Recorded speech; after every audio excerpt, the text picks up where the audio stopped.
का सबसे बड़ा फैसला ले लिया था। कोर्ट में कंटेक्चुअल मैरिज करने के बाद नाव्या पूरे कलेक्टेड को ध्यान से पढ़ रही थी। प्रॉब्लम? कैसी प्रॉब्लम? अविनाश ने पूछा। आरवा, जाकर गाड़ी के अंदर बैठो, मम्मी आ रही हैं। अविनाश ने गाड़ी खोलकर आरवा को अंदर बिठा दिया। अविनाश, इस कलेक्टर में यह मेंशन नहीं है कि हम दोनों में से किसी को भी हस्बैंड वाइफ की ड्यूटी निभाने की ज़रूरत नहीं है। नाव्या ने हिचकिचाहट के साथ कहा। यह सुनकर अविनाश को हंसी आ गई। तुम्हें क्या लगता है मैं शादी के बाद तुम्हें वाइफ बनाने के लिए फोर्स करूँगा? मैम, मैं ऐसा नहीं कर रही हूँ, नाव्या ने कहा। Never, I am not different on anyone. और वैसे भी मुझे हस्बैंड बनने का शौक नहीं है, अविनाश ने कड़क आवाज़ में कहा। मुझे तुम इतने रूड क्यों हो रहे हो? नाव्या ने हल्के गुस्से से कहा। ठीक है, अगर तुम चाहती हो तो इस कलेक्टेड में एक क्लॉज डलवा दूंगा जिसमें क्लियर लिखा होगा कि हम दोनों को हस्बैंड वाइफ की ड्यूटी निभाने की ज़रूरत नहीं है। अब अगर तुम्हारा डाउट क्लियर हो गया हो तो हम घर चलें। आरवा गाड़ी में बैठ रहा है, अविनाश ने कहा। और गाड़ी में बैठ गया? नाव्या कुछ सेकंड तक कहाँ पर खड़ी रही, फिर वो भी गाड़ी के अंदर जाकर बैठ गई। थोड़ी देर बाद अविनाश की गाड़ी एक बड़े से मैंसन के सामने रुकी। वाओ पापा, यह हमारा घर है, इतना बड़ा? आरवा ने फटी आंखों से मैंसन को देखते हुए पूछा। नाव्या कुछ बोल नहीं रही थी, लेकिन वो खुद भी मैंसन को देखकर हैरान थी। इससे पहले वो जिस घर में गई थी वो अविनाश के पेरेंट्स का था, और आज जिस घर में वो कदम रख रही थी वो अविनाश का खुद का मैंसन था, जहां वो कुछ से सर्वेंट्स के साथ रहता था। नाव्या आरवा का हाथ पकड़कर घर के अंदर जा रही थी और उनके आगे चल रहा था अविनाश। लगता है अविनाश सर किसी के साथ आए हैं, जब मरियम आंटी को बता दे। सर्वेंट्स के बीच नाव्या और आरवा को देखकर कान्हा फूसी शुरू हो गई थी। नाव्या हेजिटेशन में कभी नीचे देख रही थी तो कभी आरवा की तरफ देख रही थी। तभी उसने देखा कि एक 50-55 साल की महिला साड़ी पहने उसकी तरफ आ रही थी। उनकी उम्र भले ही ज़्यादा थी, लेकिन उनके चेहरे पर बहुत सारा स्नेह और अपनापन था। इससे पहले कि वो कुछ पूछ पाती, उसे आवाज़ आई। अविनाश बेटा, आ गए तुम? नाव्या, यह मरियम आंटी है। जब तुम 3 साल का था तब यह मेरा साथ है। She took care of me.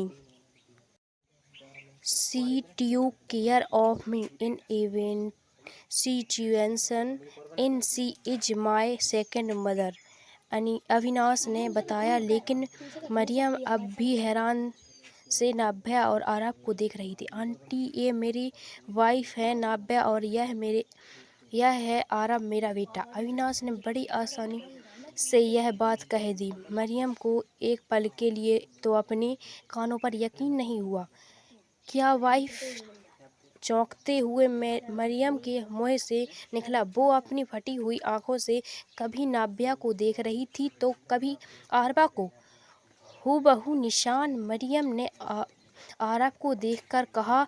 आरवा की मासूम शक्ल उन्हें अविनाश का बचपन याद दिला रही थी, पर उन्हें यकीन नहीं हो रहा था कि जो लड़का शादी के नाम से इतने से भी भागता था, वो आज अचानक एक बीवी और बच्चे के साथ कैसे आ गया। उसके मन में ढेरों सवाल थे, लेकिन वो अविनाश के नेचर को अच्छे से जानती थी। अगर ये सच है में तो इतने सालों से यह लोग थे कहाँ? अविनाश खुद ही मुझे बताएगा कि आखिर बात क्या है, मरियम ने मन में सोचा।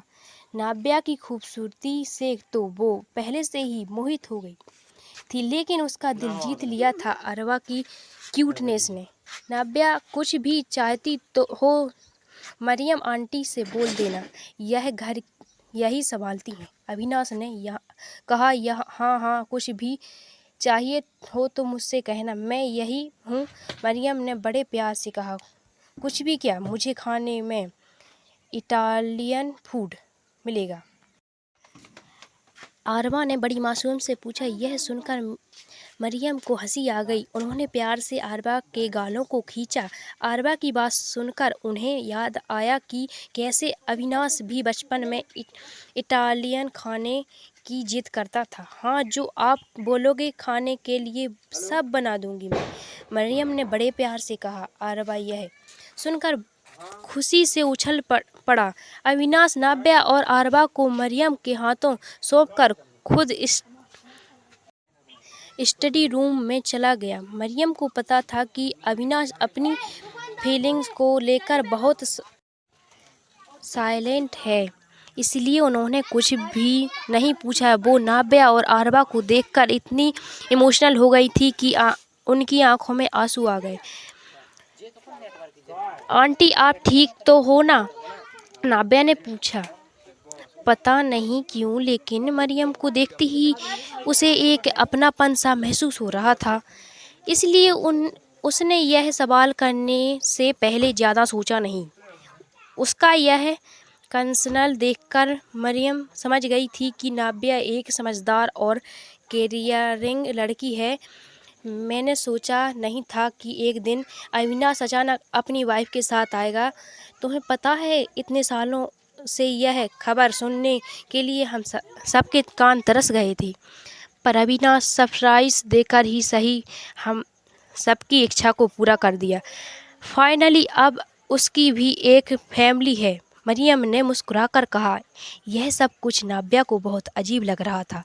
वो मन ही मन सोच रही थी कि जब मरियम आंटी और बाकी घर वालों को सच पता चलेगा तो वो कैसे रिएक्ट करेंगे। आओ, मैं तुम लोगों को तुम्हारा कमरा दिखाती हूँ, मरियम ने कहा और तुरंत नाब्या और आरवा को लेकर ऊपर चली गई।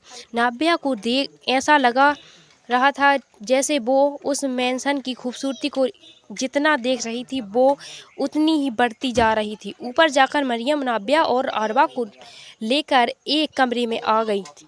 ये देखो, ये तुम्हारा कमरा है, मरियम ने कहा। आलीशान से कमरे में खड़ी नाब्या समझ नहीं पा रही थी कि उसे इतनी लग्जरी देखकर कैसे रिएक्ट करना चाहिए।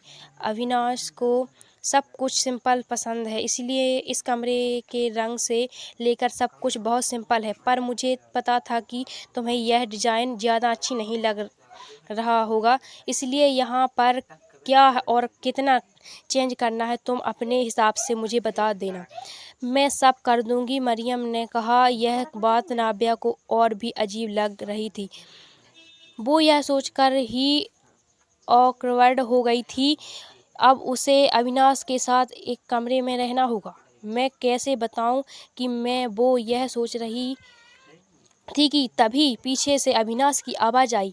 मरियम आंटी, नाब्या है इस कमरे में नहीं रहेंगी।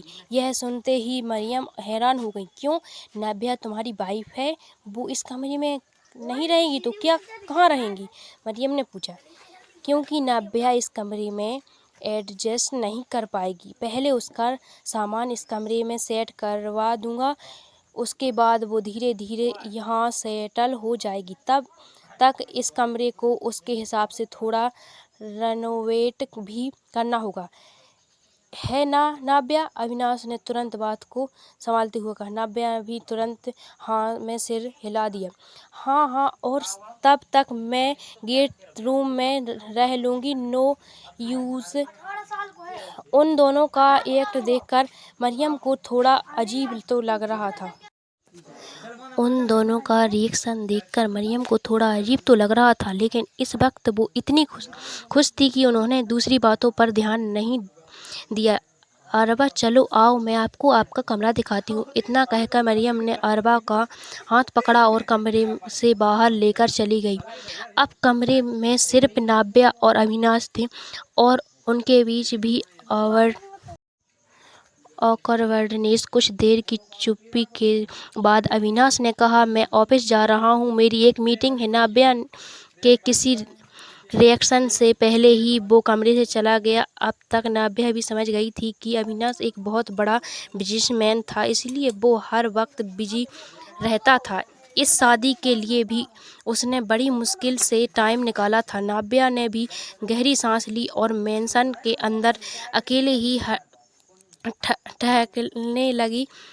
उधर अविनाश अपने ऑफिस पहुंच गया था और उसके दिमाग में मरियम आंटी का वो चेहरा छप गया था जिस पर नाब्या और आरबा को देखते ही खुशी छा गई थी। वो जैसे ही अपने केबिन में आकर बैठा, शशांक ने कहा, सर बाहर सिद्धार्थ सर आ गए हुए हैं, वो कब से आपका वेट कर रहे हैं। उन्होंने कहा कि वो आपको कॉल भी कर रहे थे। अविनाश के कहने पर सिद्धार्थ हड़बड़ाते हुए केबिन से अंदर आया।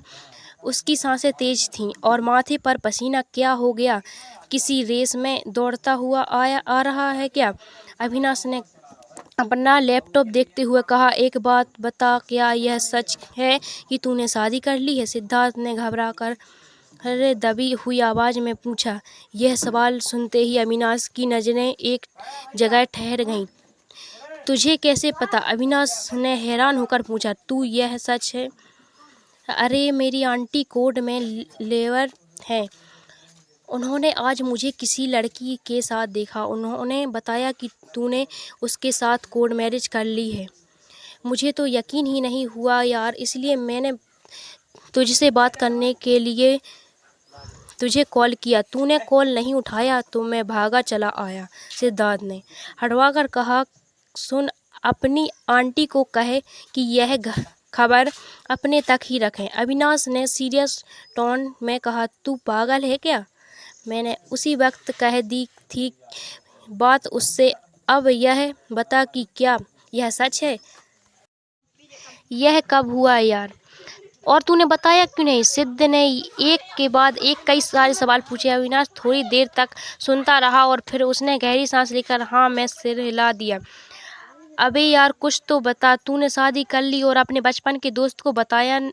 कौन है वो लड़की? आई मीन लकी लड़की, सिद्ध बोले जा रहा, लेकिन अविनाश का ध्यान अपने काम पर था। वो एक डॉक्यूमेंट पढ़ रहा था जिसकी ज़रूरत उसे अगली मीटिंग में पढ़ने वाली थी। यार तू जानता नहीं, आहूजा ग्रुप ऑफ इंडस्ट्रीज के साइजों अविनाश आहूजा ने शादी की है। अरे यार, इससे बड़ी खबर तो सेंचुरी में नहीं हो सकती। मुझे पता है तेरी शादी के बारे में सुनकर किसी लड़कियों का दिल टूटने वाला है। सिद्धार्थ की बातें सुनकर अविनाश को यकीन नहीं हो रहा था कि कोई लड़की इतनी गसिप कर सकता है। यार मैं कब से बकवाक किए जा रहा हूँ, अब तो बता दे कि वो लड़की कौन है? कहीं वही तो नहीं जो उस रात हम लोगों को रेस्टोरेंट में मिली थी? नाब्या सिद्धार्थ का बिल्कुल सही गैस देखकर अविनाश उसे देखने लगा। अविनाश को चुपचाप सिद्धार्थ देखकर सिद्धार्थ समझ गया। अगला पार्ट देखने के लिए सब्सक्राइब एंड शेयर करें, लाइक शेयर एंड सब्सक्राइब करें।